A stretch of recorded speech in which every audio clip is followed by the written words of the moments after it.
Olá, pessoal. Então, hoje é o dia do nosso post comentado do exame físico do pescoço. Esse exame é muito importante para avaliação de todos os pacientes, mas em especial pacientes cardiopatas. Por quê? Porque eles podem trazer, esse exame pode trazer para vocês à beira-leito informações de possível insuficiência cardíaca, possível sobrecarga volumétrica, tá bom? Então, por que eu faço esse exame? Primeiro, porque eu posso estimar a pressão venosa jugular, que se relaciona diretamente com a pressão venosa central. Então, ora, se eu não tenho tecnologia na beira do leito para medir PVC, eu posso usar essa tecnologia desse exame físico para medir de uma estimativa a pressão venosa central? Pode, que é a mesma coisa que pressão de átrio direito. Tudo bem? Porque também posso observar anormalidades que são muito características de pacientes com insuficiência cardíaca. Por exemplo, estase de jugular. Quando no pescoço a jugular está com estase, cheia, túrgida, visivelmente. Só que às vezes eu fico na dúvida se essa é a jugular do paciente mesmo ou se esse paciente apresenta estase. E aí eu vou ensinar vocês a gente retirar essa dúvida, tá? Para não ter, bom, isso aqui é de fato de urgência. Não, isso aqui é porque realmente é uma estase, tá fazendo sobrecarga de volume aqui nesse paciente, é um sinal de sobrecarga de volume, tá? E aí pode ser um sinal de congestão e sobrecarga volêmica desse paciente. Agora, gente, Andresa, por que isso é importante pra gente da enfermagem? Ora, se eu sei a medida aproximada da PVC, ora, se eu sei que esse paciente tem turgência de jugular, o que isso muda na minha prática? Muita coisa. Primeiro que você vai observar se o paciente realmente tiver essa estase, você vai se preocupar em fazer volume rápido para esse paciente. Porque ele já tem uma sobrecarga de volume, ele já está te dizendo que ele tem estase de volume, que ele não consegue fazer a ejeção completa do volume diastólico final. Ele não consegue fazer a completa, que eu digo, gente, é o percentual da fração de ejeção, que pode ir de 40%, 55%, 60%. O volume que chega ali, 60% do volume que chega, ele ejeta. Tem paciente que não consegue fazer isso. Então vamos supor que chega a 100 de volume, ele vai ejetar 60%. Isso é o fisiológico, né? E depois dos outros 60%, na próxima batida mais 60%. Então, assim, isso seria o fisiológico. Para paciente com sobrecarga, ele não consegue. Geralmente ele tem a fração de ejeção mais baixa.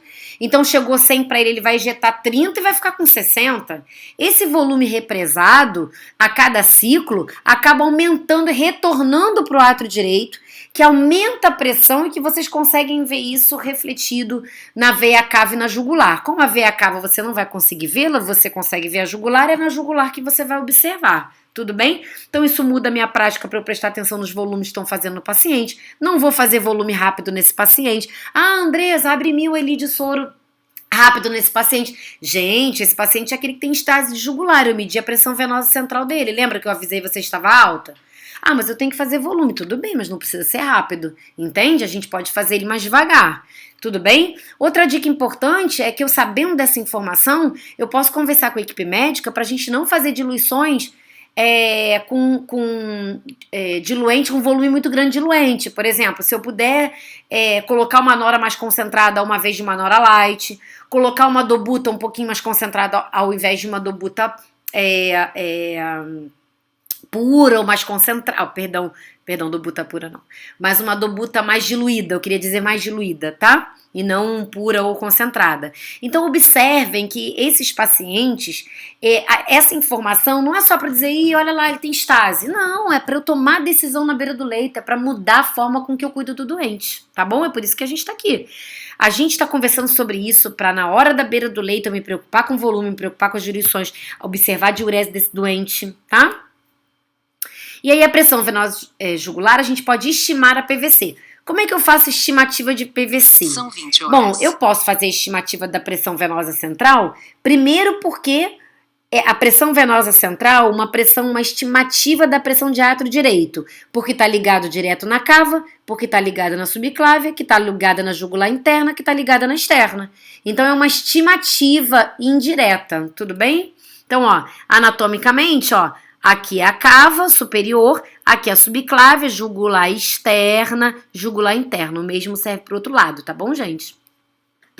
Aqui tá do esternocleidomastoide, que é o EUCOM, ele acaba escondendo um pouquinho da jugular interna, né? E aí a jugular externa fica muito mais visível para vocês. Ué, professora, mas não é a jugular interna que acaba ficando mais com estase, mais túrgida? Sim, mas isso se reflete também na externa, ao ponto de você conseguir observar no exame físico. Claro que a jugular interna, que ela é maior, o calibre, ela vai ficar com mais extasiada, mais túrgida, mas você não vai conseguir ver isso diretamente na jugular interna, você vê mais na externa, tá? E por que essa pressão aumenta? Só pra gente entender. Fisiologicamente, ela já aumenta, tá? Mas a gente tem um aumento de átrio direito aqui, que reflete na cava, que reflete na subclávia, que vai refletir na jugular e, consequentemente, na externa. Quando a gente fecha, começa a esvaziar, né? A válvula ainda aberta começa a esvaziar o ventrículo, esse volume está esvaziando, esse volume vai diminuir a pressão, porque já está esvaziando aqui. E aí a pressão diminui e a pressão da jugular interna também vai diminuir, tá? É até bom a gente medir isso na expiração, tá, gente? Fisiologicamente, posso fazer isso com qualquer paciente, Andresa? Com qualquer paciente, tá? Fisiologicamente, gente, se você colocar o paciente em dorsal, ele já vai ter uma turgência de jugular pela gravidade. Quando você deita dorsal, aumenta o retorno venoso, tá vendo? Quando aumenta o retorno venoso, vai dar uma turgência de jugular, ela fica mais túrgida, ela fica mais cheinha, vocês vão vê-la mais visivelmente. Quando você elevar a cabeceira do paciente a 45 graus, o que você espera? Que o volume que estava aqui, que encheu, porque você estava em zero, ele desça. E ela fique quase colapsada, principalmente a externa. Você vai ver ela sumindo, ela vai sumir. E isso pode, se isso não acontecer, se não sumir, e ela continuar cheinha, nossa, a jugular continua lá cheinha. Então, isso pode ser um sinal de estase. Então, peraí, Andresa, eu às vezes olho os pacientes na beira do leito e vejo mesmo que eles têm uma jugular mais túrgida. Eu fico na dúvida se é a jugular do paciente ou se de fato é que o paciente está fazendo estase e tem sobrecarga cardíaca. Na dúvida, faz o seguinte: deita o paciente em zero, avisa o procedimento para ele. Ó, exemplo, olha, seu João, vou deitar a cabeceira do senhor aqui rapidinho para fazer só uma inspeção no pescoço, tá? Aí você deita a cabeceira zero, avalia, vai estar túrgida, vai até aumentar a turgência. Quando você colocar 45, eu espero que ela diminua, fique colapsada e até desapareça. Se isso não acontecer, gente, provavelmente ele tem aí uma estase de jugular. Já é o primeiro sinal de provável insuficiência cardíaca. Pode ser aguda, pode ser crônica, claro que tem muitos outros achados que a gente precisa para fechar o diagnóstico, a equipe médica precisa fechar o diagnóstico. Mas isso é um excelente sinal que você já pode sinalizar a equipe, tanto para volume como para eles continuarem a investigação sobre uma possível cardiopatia desse paciente, se é que eles já não sabem, né? E se você quiser medir a pressão venosa central, estimar, se você quiser estimar a pressão venosa jugular, ou se você quiser medir a pressão venosa central, o que você faz? Você vai pegar uma lanterninha, pode ser celular, e vai jogar essa luz de forma tangencial, tá vendo? Ó, de baixo para cima aqui, você joga nessa direção aqui, ó. Joga, pra quê? O que você tá querendo ver com essa lanterna?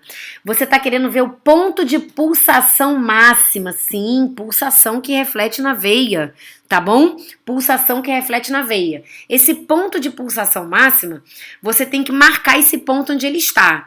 E então você vai precisar de uma lanterna e de uma régua mesmo, tá, gente? Uma régua aí de 10 centímetros, 20 centímetros já ajuda vocês. Então você vai pegar uma régua e uma lanterninha. Tem instituições que já tem a lanterna em forma de régua, tá? Eu não conheço, eu nunca vi. Eu uso lanterna de celular, tá bom? E reguinha mesmo, tá? Aquelas reguinhas de 10 a 20 centímetros. Então você vai jogar aqui, você precisa de uma régua. Quando você achar o ponto de pulsação máxima, sim, pulsação, tá? Aqui nitidamente, gente, eu nem preciso fazer o teste de estase de jugular, né? Tá nítido que esse paciente aí tá com uma estase de jugular importante. Mas eu quero mostrar, isso aqui foi um paciente nosso na emergência recentemente. Mas eu quero mostrar pra vocês o ponto de pulsação dele, tá? Olha aqui o ponto de pulsação máxima, ó. Olha o ponto de pulsação, tá vendo como tá alto dele aqui, ó? Olha aqui no exemplo que eu vou dar pra vocês, ó. Olha aqui o ponto de pulsação. Marque esse ponto de pulsação dele aqui. Tem até um sinalzinho que pode me ajudar. Marque esse ponto de pulsação. Mas geralmente é bem mais baixo, tá, gente? O ponto de pulsação. Por quê? O que você vai fazer? Tá? Paciente, indivíduo normal, sadio, sem cardiopatia. você vai marcar o ponto de pulsação máxima, vai pegar uma reguinha, vai botar no ângulo external, tá aqui o ângulo external, e vai botar a reguinha. Mais ou menos, fisiologicamente, você tem aí uns 3 centímetros, o ponto de pulsação máxima com o ângulo external. Mais ou menos 3 centímetros, tá? Que dá uma PVC em torno de 8. Ué, por que 8? Porque daqui do ângulo external para baixo de profundidade tem mais 5 centímetros até o átrio. Então dá mais ou menos aí uma medida em centímetros de água, tá, gente? Em centímetros de água, de 8 centímetros de água aí, que é a medida normal da pressão venosa de jugular interna, tá? Então aqui, ó, um exemplo mais simples, ponto de pulsação máxima, foi encontrado pelo profissional, ele pegou uma reguinha, botou no ângulo e marcou aqui 3,5, tá vendo? Ó, ele marcou o ponto de pulsação 3,5. Quando ele marcou esse ponto de pulsação 3,5, ele vai dizer que a PVC estimada desse paciente é em torno de 8,5 centímetros de água. Por quê? De 8, 8,5. Por quê? Porque daqui pra cá, pro átrio direito, tem mais 5 centímetros. Olha esse desenho aqui, ó. Tá vendo, ó? Então, do ângulo external até o ponto de pulsação máxima, eu tenho 3 centímetros. Mais 5 até o átrio, eu tenho 8 centímetros aí, que é uma medida normal, tá? É uma medida normal. A PVC é em torno de 8 a 12, tá, gente? Mas acima de 8, para a pressão venosa de jugular, a gente já alega que pode estar com indício de aumento de PVC, tá bom? Então a medida é simples desse jeito e vamos relembrar por que eu vou medir. Eu primeiro quero ter certeza desse achado, então eu vou botar o doente em 0, depois vou virar ele a 45, depois eu vou fazer essa medida. E isso vai me ajudar, isso me ajuda muito, tá? Eu vou estimar a PVC, eu vou avaliar se a PVC tá alta para pacientes cardiopatas, esse achado é ainda mais importante. Eu vou observar se tem estase jugular. Se tiver estase jugular, eu tô na dúvida, deita em 0, depois bota 45. Tem que sumir aquela turgência. Se não sumir, possível estase. E o que isso muda na minha vida? Vamos lembrar o que eu falei? Isso pode guiar a sua terapia a fluidos. Isso pode guiar a sua diluição de medicamentos. Comunica a equipe médica sobre esse achado. Isso pode mudar o destino terapêutico do paciente. E o médico pode, inclusive, pedir outros exames para fechar esse diagnóstico, tá? A partir desse seu achado aí. Tudo bem? Beleza, gente? Se vocês gostaram desse conteúdo, curte aí a publicação. Queria muito que vocês enviassem para outros amigos, para que eles pudessem ter acesso à página e a gente aumentar aí a comunidade de conhecimento para a gente descomplicar a enfermagem cardiovascular. Salva aí para rever o conteúdo. E a gente está publicando esse post comentado aqui hoje. E não esquecer que a gente também tem um podcast, o Podcardio, e vai ter lá uma ótima chamada do Podcardio sobre esse tema para vocês acompanharem e a gente conseguir aumentar aí a qualidade do exame físico dos pacientes, em especial nossos pacientes cardiopatas, tudo bem? Um ótimo estudo para vocês e até a próxima!